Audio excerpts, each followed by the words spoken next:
자, 오늘은 예수님의 명령 8번째 시간 용서하라라는 제목으로 말씀을 나누기 원합니다. 현대 사회로 접어든 우리는 이상한 현상 하나를 겪고 있습니다. 그 어느 때보다 발전했고 풍요로운 세상을 살고 있죠. 단군 이래 가장 부유로운 삶을 살고 있다라고 말할 정도입니다. 그런데 현실을 가만히 짚어보면 삶 자체는 풍요롭다기보다는 팍팍해지고 있다는 것을 느끼게 됩니다. 분명히 잘 먹고 많은 것을 가지게 되었고 그 어느 때보다 놀라운 경험들을 하고 있는데 내가 경험하고 있는 이 삶 자체는 팍팍해지고 있다는 것이죠.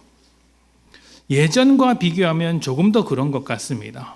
예전에는 대문을 열어놓고 살았다고 말할 정도였습니다. 모든 것을 오픈하고 살아도 그것이 이상하지 않았죠. 자연스러운 것이었습니다. 옆집에 숟가락 개수도 안다고 할 정도이고 어떤 일이 일어났는지 무슨 일이 벌어지고 있는지 서로 간에 다 이렇게 알고 있는 정도였습니다. 최근에 드라마 중에서 이제 응답하라는 시리즈가 꽤 예전에 있었는데 그 드라마가 상당한 인기를 끌었습니다. 무엇 때문에 인기를 끌었느냐면 사실 스토리 자체는 그렇게 대단한 것은 아니었는데 과거에 우리가 경험했던 그 따뜻한 모습들, 이웃 간의 정겹고 좋았던 기억들을 이제 끄집어내어 주었기 때문에 그 드라마가 웰 드라마라고 해서 많은 인기를 끌었죠. 그 드라마를 보면 이제 힘들게 사는 사람이든 잘 사는 사람이든 서로 대문을 오픈하고 집을 오픈하고 서로의 것을 나누었습니다. 제가 특히 인상 깊었던 장면이 있는데 저도 경험했던 바고요. 어떤 집에서 반찬을 많이 하면 그것을 자기 집 식구들만 먹는 것이 아니라 다른 집 식구에게, 온 동네 사람들에게 나누어 주는 것입니다. 그러면 나눔을 받으면 잘 사는 사람이든 못 사는 사람이든 자기 집에 있는 것을 또 나누어 주고 또 나누어 주고 그렇게 집집마다 반찬이 섞이다 보니 밥상 자체가 아주 비슷해지는 그런 경험을 하게 되더라는 것이죠. 지금은 그런 모습이 있습니까? 없습니다. 맛있게 아주 쉽게 음식을 배달시켜 먹을지언정 그 음식을 나누어 먹지는 않죠. 그런 측면에서 풍요로운 지금이 훨씬 각박하다고 할 수 있습니다. 지금은 음식을 나누어 주면 이 사람이 왜 이런가라는 생각을 갖게 되죠. 왜 그런 생각을 하게 될까요? 좀 이상하지 않습니까? 지금 제가 드리는 이 말씀은 예전이 훨씬 좋았다, 과거가 살기 좋았다, 그런 추억 놀이를 하자는 것이 아닙니다. 삶에 대한 이야기입니다. 분명히 우리는 과거와 비교할 수 없을 정도로 발전한 삶을 살고 있는데 왜 더 팍팍하게 살고 있느냐 하는 것이죠. 왜 사람들 사이에서 따뜻함은 점점 지워지고 있는 것일까요? 풍요로워진 만큼 행복한 삶이 되어야 하는데 물질이 많아진 만큼 더 넉넉한 삶이 되어야 하는데 삶을 들여다보면 그렇지 않더라는 것입니다. 오히려 고립되고 메마른 삶이 되고 있습니다. 왜 그럴까요? 사실 우리는 이렇게 된 이유를 너무나도 잘 알고 있습니다. 지금 우리가 누리고 있는 이 풍요로움은 치열한 경쟁으로 만들어진 것이기 때문입니다. 경쟁이 나쁘다고는 할 수 없습니다. 좋은 측면이 많죠. 그런데 우리의 경쟁은 이제 팍팍한 삶을 만들어낸 것은 분명한 것 같습니다. 경쟁의 속도가 너무 빠르다 보니 그 속도를 감당할 수 없는 것이죠. 이것은 고속도로에서 과속을 하는 것과 같습니다. 안전운전을 하면 옆에 풍경을 보면서 그래도 여유롭게 운전할 수 있지만 어떻습니까? 과속을 하게 되면 앞만 보고 달려야 합니다. 과속을 할 때 옆차가 깜빡이라도 이제 넣고 들어오려고 하면 화가 나죠. 위험해지니까요. 지금 우리 삶의 이제 속도가 그렇기 때문에 주변을 돌아보기도 싫고 들어보기도 힘들고 위험하다라는 것입니다. 감당할 수 없는 속도로 경쟁을 부추기는 사회가 되었기 때문에 우리가 이렇게 팍팍한 삶을 살고 있다라고 할 수 있습니다. 이렇게 되면서, 이런 사회가 되면서 우리는 또 하나의 가치를 중요하게 여기게 되었는데, 그것이 바로 경쟁입니다. 경쟁이 죄송합니다. 그 경쟁이 아니라 경쟁이 심하게 되었기 때문에 떠오른 가치가 있는데, 그것이 무엇이냐면 정의입니다. 정의. 경쟁은 공정하게 해야 하기 때문에 불공정을 바로잡는 정의야말로 우리 시대의 가장 중요한 화두가 되었습니다. 그런데 이 정의가 강조되면 강조될수록 함께 강조되는 것이 하나 있습니다. 정의에 대한 요구가 많아질수록 어떻습니까? 정의롭지 못한 일에 대한 어떤 심판이 많고, 또 정의롭지 못한 일을 잡아내려고 하는 시도도 많습니다. 요즘 사적 복수가 이슈가 되는 것도 그러한 이유 때문이겠죠. 억울한 일도 많습니다. 공정한 일을 겪지 못한 것에 대한 억울함이죠. 이 억울함이 무엇을 만들어냅니까? 복수를 만들어냅니다. 복수. 그러니까 정의는 언제나 복수와 함께합니다. 정의로운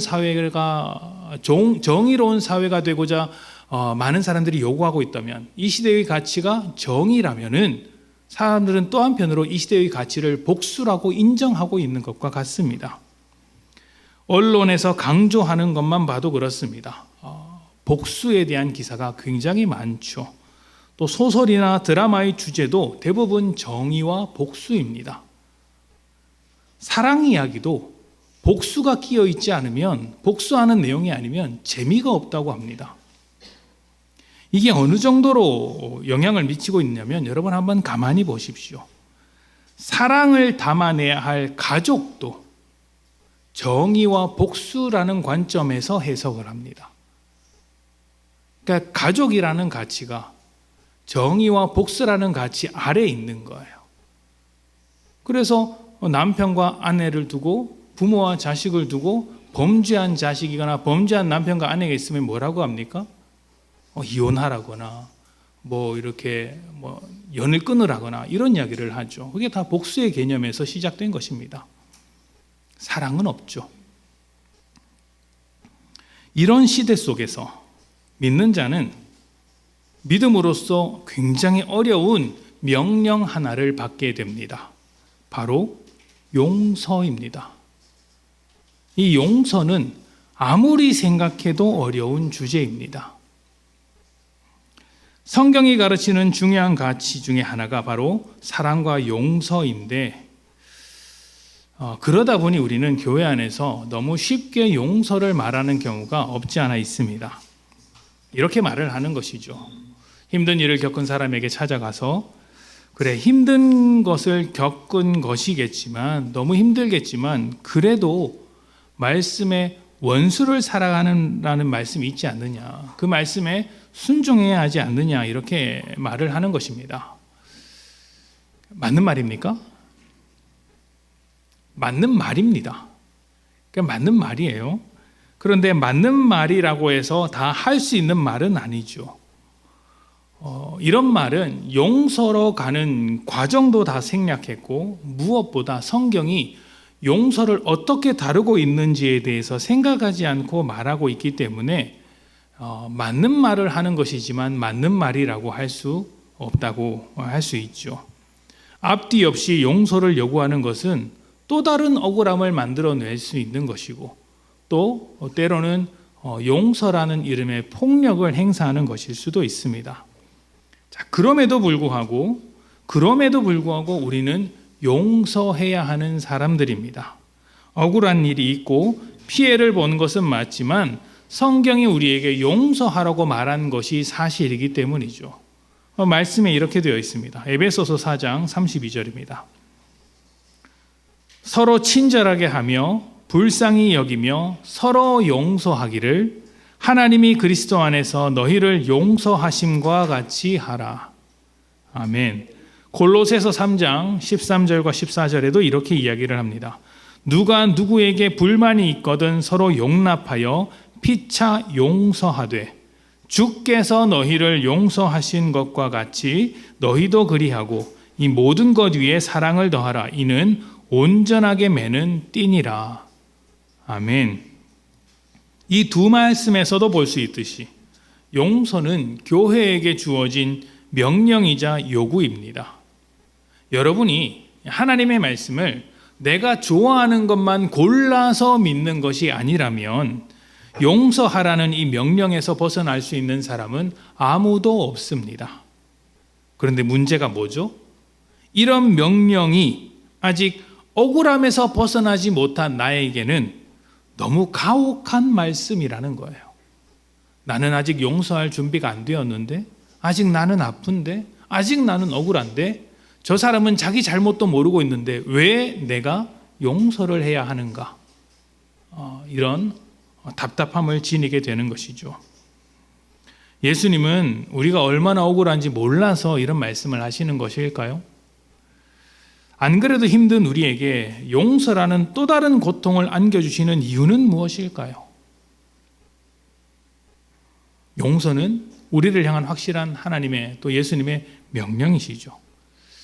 오늘 말씀을 통해 용서하라고 말씀하신 예수님의 마음을 새롭게 발견하고 용서가 과연 어떤 것인지, 우리에게 왜 이런 것이 요구되는지를 한번 생각해 보았으면 좋겠습니다. 자, 우리가 읽은 말씀, 마태복음 말씀은 얼마나 용서를 해야 하는지에 대한 베드로의 질문으로부터 시작을 합니다. 내가 7번 용서하면 됩니까? 이런 질문을 던졌죠. 일단 베드로가 왜 이런 용서에 대한 이야기를 꺼냈는지, 왜 이런 질문을 했는지 그 배경을 알아볼 필요가 있습니다. 18장 처음에 보면 제자들이 천국에서 큰 자가 누구인지를 묻는 장면이 나옵니다. 제자들이 누가 크냐 이것을 가지고 서로 다툰 적도 있었기 때문에 지금 누가 큰지를 묻는 이 질문은 이제 제자들끼리 자기를 더 돋보이게 하려고 하는 질문입니다. 그래도 내가 1번 아닙니까? 주님, 그래도 내가 제일 잘하지 않습니까? 주님, 하나님 나라가 세워진다면, 주님 나라에 들어가게 된다면 내가 가장 높은 자리에 올라가야 하는 것 아닙니까? 이렇게 이제 자기를 계속해서 돋보이게 하고 내세우려고 질문을 시작하는 것이죠. 그러자 예수님께서 뭐라고 대답하셨냐면 어린아이와 같은 자가 천국에 어울린다라는 이야기를 하셨습니다. 소자에 대한 이야기를 하셨죠. 작은 자. 누가 높으냐를 묻는 질문에, 내가 높지 않습니까? 라고 묻는 질문에 작은 자에 대한 이야기를 하고 계시니 지금 예수님의 의도가 어디에 있습니까? 제자들이 하고 있는 질문 자체가 틀렸다. 너희들의 마음이 참 고약하다. 잘못되었다. 이것을 짚고 계신 것이죠. 자, 이런 맥락에서 베드로가 용서에 대한 질문을 하고 있는 겁니다. 어떤 의도예요? 정말 내가 상대방을 용서하고 싶은 마음이 있는 게 아니라 이 용서를 통해 뭘 하고 싶은 거예요? 내가 얼마나 대단한지, 잘하고 있는지, 훌륭한지를 드러내고 싶은 것이죠. 베드로는 용서를 자랑하려고 했습니다. 몇 번이나 용서해야 합니까? 7번이면 됩니까? 예수님께서 그래, 그 정도면 충분하다라고 하셨으면 베드로가 뭐라고 했을까요? 저는 그렇게 하고 있습니다. 이렇게 대답했을 거예요. 딱 보이지 않습니까? 근데 예수님 뭐라고 하셨냐면 7번이 아니라 7번에 70번씩 하라고 했습니다. 베드로는 자신이 하고 있는 이 용서를 자랑하려고 했는데 예수님은 자랑할 수 없도록 만드는 말도 안 되는 숫자를 말씀하신 거예요.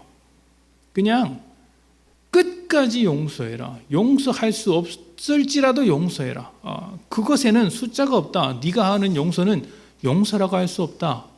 부족하다. 이런 말씀을 하고 계신 거예요. 그러니까 지금 베드로는 용서를 통해 자기를 자랑하고 돋보이려고 했는데 그런 사람은 용서할 수 없는 사람이다. 용서가 무엇인지도 모르는 사람이다라는 이야기를 하고 계시는 거예요. 이게 중요한 거예요. 용서는 자기를 자랑하고 돋보이려는 사람, 자기를 높은 곳에 올려놓는 사람은 절대 할 수 없는 것이다라는 이야기를 하기 위해서 지금 이런 이야기로 베드로에게 말씀하고 계시는 거예요. 그리고 나서 꺼내신 말씀이 그 다음 이야기인데 10,000달란트 빚진 자에 대한 이야기라는 것입니다. 말씀을 한번 봅시다. 마태복음 18장 23절부터 27절입니다.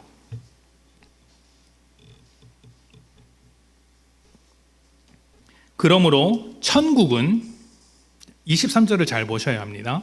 그러므로 천국은 그 종들과 결산하려 하던 어떤 임금과 같으니 결산할 때에 10,000달란트 빚진 자 하나를 데려오되 갚을 것이 없는지라 주인이 명하여 그 몸과 아내와 자식들과 모든 소유를 팔아 갚게 하라 하니 그 종이 엎드려 절하며 이르되 내게 참으소서 다 갚으리이다 하거늘 그 종의 주인이 불쌍히 여겨 놓아 보내며 그 빚을 탕감하여 주었더니. 아멘.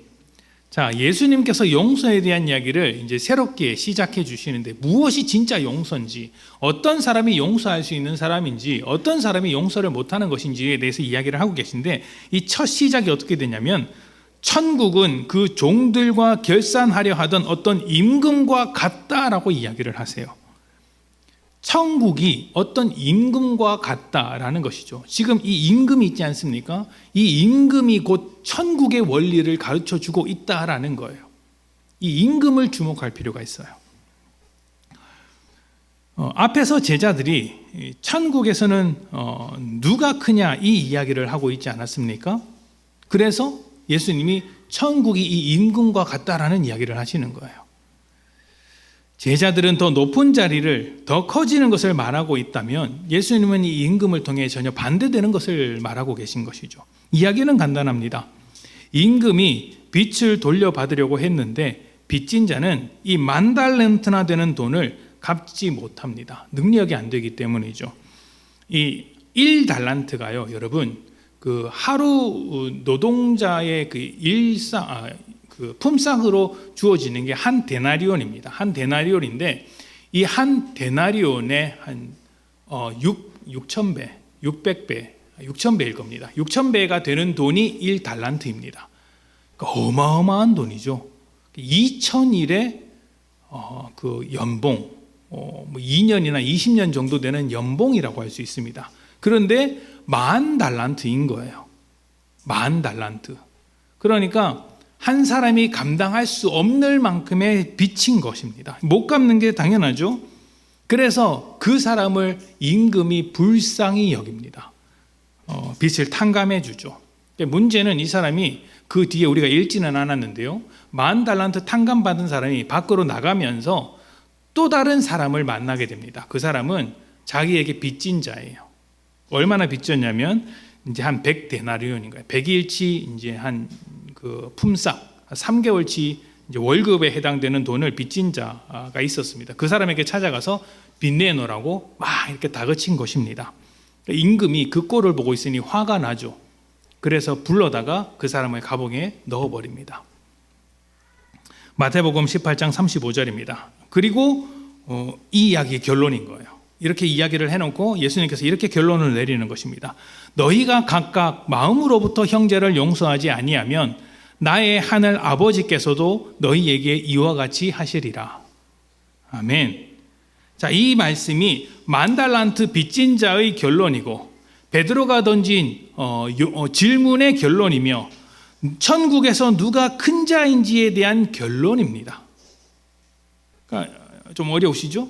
그러니까 정리하면 이런 것입니다. 베드로는 7번 용서하면 충분합니까? 라고 물었고 예수님은 7번씩 70번 용서해야 한다고 하시면서 마음으로부터 용서하지 않으면 용서가 아니다 이렇게 이야기하셨어요.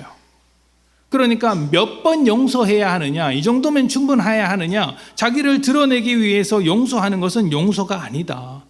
용서를 위한 마음이 있어야 한다. 긍휼히 여기는 마음이 있어야 한다. 그 임금의 마음이 곧 천국이다. 하나님의 마음이다. 이것을 가르쳐주고 있는 거예요. 그러니까 긍휼한 마음이 있으면 한 번 용서하겠습니까? 아니죠.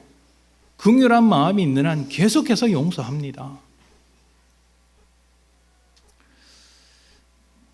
우리는 이 용서를 하나의 결론으로 생각하기가 쉽습니다. 용서하면 끝! 이렇게 생각하는 것이죠. 그래서 잘못한 것을 없던 일로 해주고 그냥 넘어가는 것이라고 생각을 합니다. 이 사전적인 의미로도 용서는 그렇게 설명이 됩니다. 사전에는 지은 죄나 잘못한 일에 대하여 꾸짖거나 벌하지 아니하고 덮어주는 것 이렇게 되어 있습니다. 그냥 덮고 넘어가는 거예요. 그러니까 아직 이 억울함이 풀리지 않은 우리 입장에서는 이걸 못 참는 거예요. 나는 그대로 고통스러운데 왜 저 사람에게 용서를 해줘야 하는가? 적어도 내가 겪는 이 고통을 그 사람도 겪어야지 내가 용서하든지 말든지 결정할 것 아닌가, 이렇게 생각하기 쉽습니다. 이대로 없던 일로 끝낼 수 없다는 것이죠.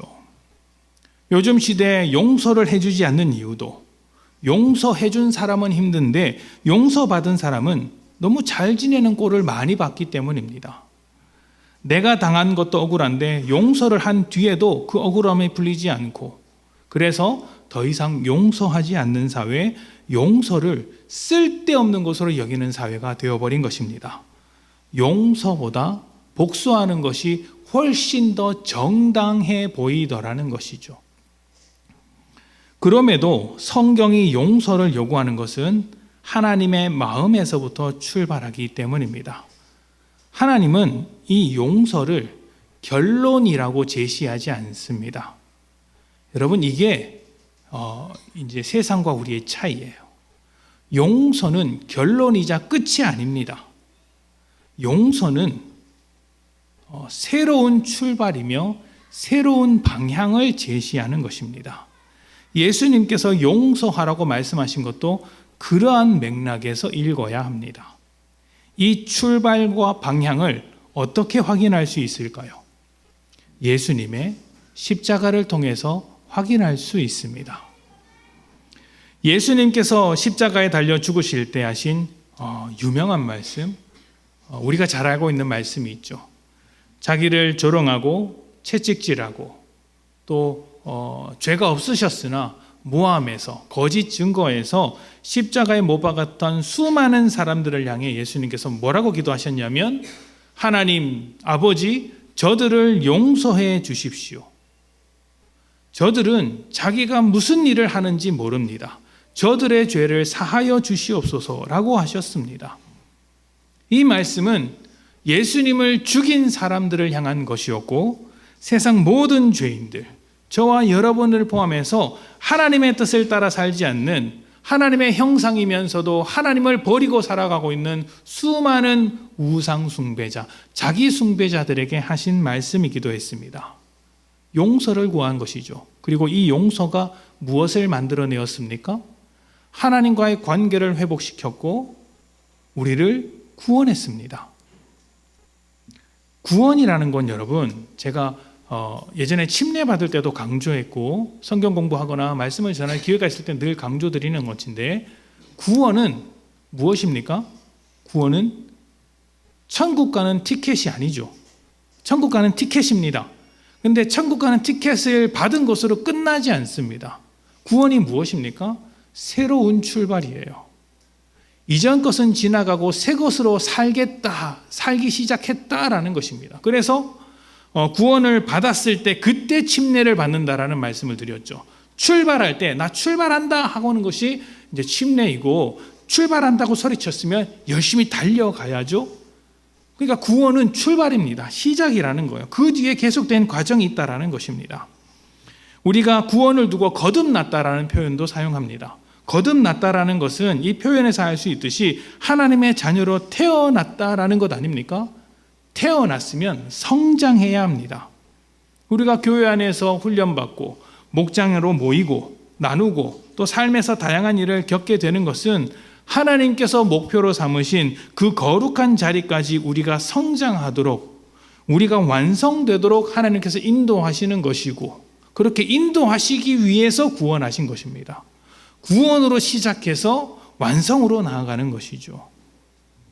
그런데 이 구원이 하나님의 용서로부터 시작된 거예요. 그래서 믿는 자에게 용서는 결론이 아닙니다. 시작이에요. 출발입니다. 이것을 알아야 합니다.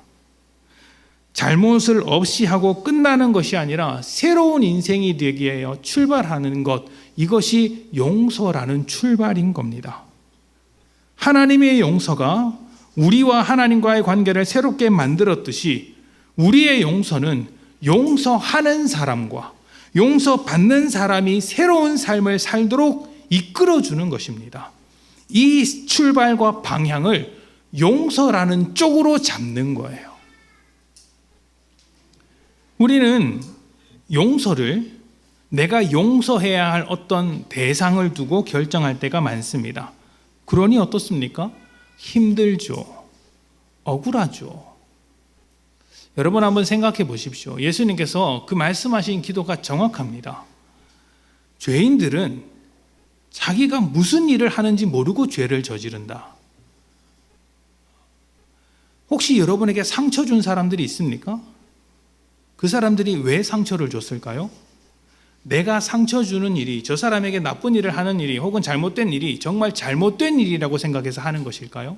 여러분, 세상에 잘못을 하기 위해서 잘못하는 사람은 없습니다. 그 일이 적어도 자기에게는 좋은 일, 자기에게는 즐거운 일, 자기에게는 정당한 일이기 때문에 그 일을 저지르는 거예요. 도둑질을 하고 강도를 하고 설령 살인을 하더라도 그 사람은 그 일이 자기에게 더 좋은 일이라고 생각해서 하는 거예요. 그러니까 자기가 무슨 일을 벌이고 있는지 모르는 겁니다. 그 모르는 상황을 알기 때문에 주님께서 용서해 달라고 하는 거예요. 그게 죄인의 한계다. 죄인의 한계다라는 것이죠. 그래서 그 사람을 보면 왜 반성하지 않지? 왜 자기가 한 잘못을 모르지? 이렇게 생각하기 때문에 억울할 수밖에 없습니다. 근데 그게 당연해요. 그 사람은 잘못했다는 생각조차 없기 때문입니다. 그래서 내가 받은 고통이 먼저 생각이 나고 어떻게든 그 잘못을 깨닫게 하고 싶어서 복수하고 싶은 생각이 듭니다. 그런데 하나님이 말씀하시는 것은 이것이에요. 너의 인생을 복수가 이끄는 방향으로 끌고 가지 마라. 용서가 이끄는 방향으로 전환시켜라. 너의 인생이 그렇게 나아가야 한다. 말씀하시는 것입니다. 이게 너무 지나친 요구인 것 같습니까? 결론으로 생각하기 때문입니다. 출발하라는 거예요. 용서라는 방향으로. 용서의 문제를 이렇게 한번 생각해 보십시오. 내가 용서해야 되느냐 마느냐 이것을 가지고 생각하면 일단은 마음이 억울하기 때문에 그게 잘 안 돼요.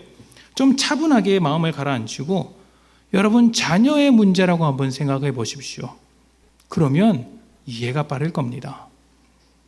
얼마 전 저희 집 아이가 밖에서 이제 교회 들어올 때 항상 이제 학교 마치고 학원 갔다 오고 친구들하고 놀고 오면 저랑 같이 집에 가려고 교회로 들어옵니다. 늘 똑같아요.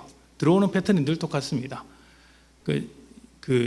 여러분도 알고 계시겠지만 교회에는 CCTV가 있습니다. 그리고 문이 열리면 문이 열렸다고 저에게 알람이 와요. 이제 당연히 아이가 들어오면 그 시간 돼서 아이가 들어온다는 알림이 저한테 오겠죠. 그러면 이제 저는 아이가 들어오는 거 다 알고 있는데 자기는 저를 놀래킬 생각에 살금살금 들어옵니다. 제가 CCTV로 다 보고 있는데 살금살금 들어와서 제 뒤에서 소리로 버럭 지르는 거예요. 제가 전혀 놀라지 않죠. 근데 뭐 재밌나 봅니다. 그런데 어느 날은 그날따라 그렇게 안 하는 거예요. 들어오면서부터 문을 쾅 닫고 교회 의자 툭툭 치면서 나오고 문도 쾅쾅 두드리고 들어오고 씩씩거리는 겁니다.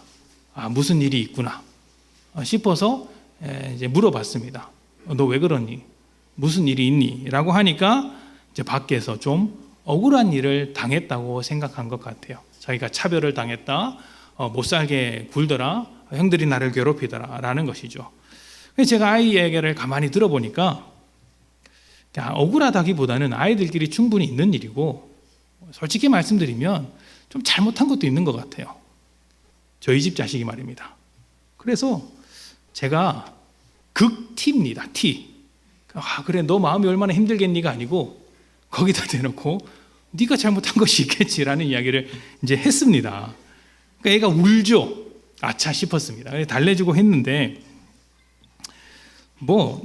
어쨌든 아이에게 일어난 일이 그렇게 중요한 일은 아니었어요. 근데 제가 드리고 싶은 말씀은 이거예요. 자, 그런데 아이가 그때 막 자기가 억울하다고 하면서 계속해서 그 형들에게 혹은 그 친구들에게 그 있었던 일을 복수하겠다라고 계속해서 한다면 여러분은 어떤 마음이 들 것 같습니까? 여러분의 자녀가 밖에서 무슨 일을 당하고 왔는데 하루 종일 복수할 생각만 하고 있는 거예요. 하루 종일 어떻게 하면 내가 그것을 갚아줄까? 어떻게 하면 내가 복수를 할까? 반드시 복수하고 말겠다라고 하루 종일 머리 싸매고 있다면 또 그것을 그렇게 당해서 마음이 힘들어서 삶을 포기하듯이 하고 내가 해야 할 일은 뒷전으로 하면서 자기 인생을 포기한 듯이 살아가고 있다면 어떻게 하겠습니까? 아, 그래, 네가 잘하고 있다, 복수해야지, 이렇게 말씀하시겠습니까? 철저하게 복수해야 한다, 절대 용서하지 마라, 갚아주어야 한다, 내가 도와주마, 같이 가자, 그 부모와 내가 싸우리라, 이렇게 말씀하시겠어요? 그렇게 가르치는 부모는 없습니다. 만약 그렇게 가르치신다면 여러분 귀 닫고 들으십시오. 정신 차려야 됩니다. 용서하고 이해하도록 가르쳐야죠. 왜 그렇게 합니까? 그 방향이 더 복되고 훌륭하기 때문입니다. 복수에 사로잡혀서 인생을 불태우는 것보다 용서함으로 자기 인생을 사는 것이 훨씬 더 나은 것이기 때문에 용서하라고 이야기하는 겁니다. 하나님도 그런 거예요. 우리 인생의 방향이 복수의 방향으로 살아가기보다 용서의 방향으로 살기 원하십니다. 용서하고 끝내라, 야 그냥 잊어버려, 이렇게 말씀하시는 게 아니에요. 성경은 잊어버리라고 말하지 않습니다. 하나님께서 갚으실 거야, 하나님의 일하심이 있잖아, 그러니까 너는 죄 짓지 마라, 이렇게 하는 거예요. 복수의 방향으로 가지 마, 이렇게 말씀하시는 것입니다. 우리에게 일어난 이 일이 굉장히 고통스럽고 힘든 일은 맞지만 하나님의 계획 안에서 새로운 삶을 만들어내는 출발점이 될 수 있으니 그렇게 출발하라는 거예요. 용서하라, 그 길로 가라, 방향을 잡아야 한다는 것이죠. 복수의 자리, 원한을 품는 자리가 아니라 하나님께서 계획하신 자리로 가라는 것이 용서하라는 명령의 참된 의미입니다. 용서가 없으면 여러분, 용서하지 못하는 사람은 평생 억울함에 잡혀 삽니다. 억울하게 만든 사건은 지나갔는데 여전히 거기에 붙잡혀 살아가는 것이죠. 용서는 그 억울함으로부터 벗어나는 출발인 거예요. 처음부터 완성되라, 완벽해지라는 게 아닙니다. 방향을 그렇게 잡으라는 것이죠. 만약 억울함에 매여서 여러분 용서 없이 평생을 살아간다고 생각해 보십시오. 그것은 스스로 파괴하는 것이고 스스로 지옥에 빠지는 것입니다. 예수님은 우리에게 용서하라고 명령하셨습니다. 그런데 여러분, 성경에서 이 명령을 읽을 때 여러분이 기억하셔야 하는 게 있습니다. 예수님의 명령, 하나님의 명령은 한 가지 특징이 있습니다. 명령인데 명령이 아니라는 거예요. 명령인데 강제력이 없습니다. 강하게 말씀하시는 표현이죠. 보통 명령이라는 건 어떤 것입니까? 상관이, 군대를 생각하면 아시지 않습니까? 상관이 명령을 하면 이제 부하는 그 명령을 따라야죠. 따르지 않으면 어떻게 됩니까? 명령 불복종으로 처벌을 받습니다. 벌이 있죠. 그것이 명령이 가질 수 있는 강제력입니다. 그런데 예수님의 명령에는 벌이 없습니다. 지키지 않는다고 해서 벌이 없습니다. 제가 종종 그런 이야기 드리죠. 여러분이 당장 다음 주 예배를 드리지 않더라도 하늘에서 벼락이 떨어지지 않는다. 그러나 하나님과의 관계에서 더 좋은 방향을 선택해라, 이렇게 말씀을 드리지 않습니까? 하나님의 명령은 벌이 없습니다. 그래서 명령을 따르지 않으면 어떻게 됩니까? 죄의 방향으로 흘러가는 거예요. 하나님은 은혜의 방향으로, 하나님의 방향으로 명령하셨는데 우리가 그 방향을 따르지 않으면 죄의 방향으로 인생이 흘러가는 것입니다. 그게 벌이라면 벌이겠지만 명령을 지키지 않아서 내리는 벌이라기보다는 결과물인 거예요. 결과물. 공부하라. 공부하면 그 복된 인생이죠. 공부하라. 또 공부 안 하면 어떻게 됩니까? 자기 인생 망하는 거예요. 부모가 망하게 합니까? 아니죠. 자기가 망하는 거죠. 하나님께서 그 말씀하고 계신 거예요. 인생은 이 방향이어야 한다. 용서하라. 예수님의 명령은, 그리고 하나님의 명령은 우리를 복된 자리로 초청하는 것입니다. 내가 너를 위해 준비한 삶이 바로 이것이니 이 삶을 살아보지 않겠니? 죄가 인도하는 세상이 아니라 내가 만든 이 세상으로 너 살아보지 않겠니라고 명령의 언어로 초청하는 것입니다. 용서를 명령하신 것도 그렇습니다. 억울함에 사로잡혀서 복수의 방향을 잡고 있는 우리에게 용서의 방향으로 초청하시는 것입니다. 봐라, 내가 너희를 용서해서 만들어낸 삶, 그 관계가 이런 것이다. 너희가 나의 자녀로 회복되었고 나의 형상을 가지고 살게 되었으니 용서가 가지고 있는 이 방향, 이 삶이 얼마나 복된 것인지 너희가 경험했으니 너희도 서로 용서하는 것이 어떻겠느냐, 이렇게 초대하시는 것이죠. 우리를 하나님께서 만드시는 자리, 더 거룩하고 온전해지는 용서의 자리, 용서의 방향으로 초대하시는 것입니다. 앞에서 읽었던 말씀을 한 번 더 읽어볼까요? 골로새서 3장 13절부터 14절입니다. 골로새서 3장 13절부터 14절 우리 같이 읽어보겠습니다. 13절부터 14절. 자, 시작. 누가 누구에게 불만이 있거든 서로 용납하여 피차 용서하되 주께서 너희를 용서하신 것 이 모든 것 위에 사랑을 더하라. 이는 온전하게 매는 띠니라. 아멘. 누가 누구에게 불만이 있거든 이라고 이야기를 합니다. 우리는 교회로 모였고 또 목장으로 모이고 또 수많은 사람들이 함께 모여서 예배를 드리고 있지만, 교제하고 있지만, 또 그렇게 교제하면서 모일 때마다 좋은 표정으로 앉아 있지만 사실 누군가에게 불만이 있을 수 있습니다.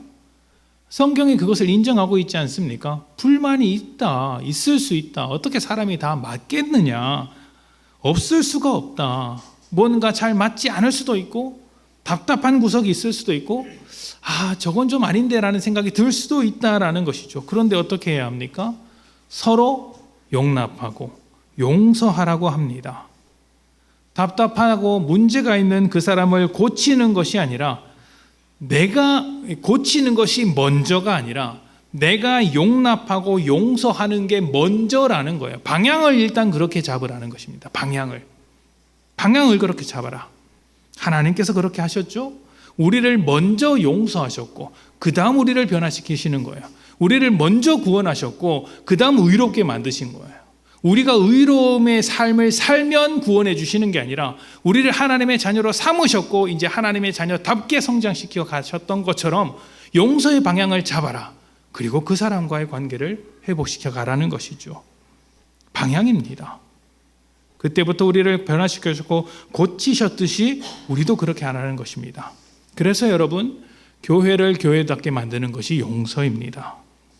납득할 수 없고 불편한 사람을 먼저 고치려 드는 것이 아니라 용서하고 받아들인 다음에 고침이 있는 거예요. 무엇이 베이스냐라는 것입니다. 무엇이 기초여야 하느냐. 하나님께서 우리에게 하셨듯이 먼저 용서하는 게 기초여야 한다. 그래서 14절에 무엇이라 이야기합니까? 이 모든 것 위에 정의를 더해라. 복수를 더해라. 옳고 그름을 더해라. 정죄를 더해라. 이렇게 말하지 않고 이 모든 것 위에 무엇을 더하라? 사랑을 더하라. 이게 온전하게 매는 띠다라고 이야기를 하고 있죠. 여러분은 분명히 아마도 멍든 자국 하나쯤을 가슴에 또 마음에 품고 계실 것입니다. 아무에게도 말하지 못했던 그 깊은 상처, 소금 뿌린 듯한 쓰라린 생채기가 여러분 마음속에 있죠. 최근에 받았을 수도 있고 오늘 아침에 받았을 수도 있습니다. 설교 듣다가 받는 사람도 있다고 합니다. 죄송합니다. 의도한 건 아닙니다. 아프죠. 억울하죠. 그래서 용서보다 복수하고 싶은 마음이 더 클지도 모릅니다. 그러나 그때 하나님의 목소리를 들으셔야 합니다. 예수님의 명령을 들으셔야 합니다. 복수하는 것보다 용서하는 것이 훨씬 더 나은 방향이다. 네가 살 수 있는 방향이다. 네가 자유롭게 되는 방향이다. 그러니 그 방향으로 살아가지 않겠니? 그러니 그 자리로 나아가지 않겠니? 이것이 우리를 먼저 용서하신 예수님의 간절한 마음인 거예요. 우리는 용서의 가치가 사라진 세상에서 살고 있습니다. 그래서 복수로 가득하겠지만 놀랍게도 하나님의 용서를 발견했습니다. 온전하고 거룩한 자리에 설 수 있도록 우리를 먼저 용서하신 하나님께서 이제 우리를 또 다른 용서의 자리로 부르시고 계십니다. 이 초청에 여러분은 어떻게 응답하시겠습니까? 용서로 결론을 내지 마시고 용서라는 방향을 잡고 하나님께서 초청하는 자리로 나아가시기를 축복합니다. 그 방향이 여러분을 살릴 것입니다. 함께 기도합시다.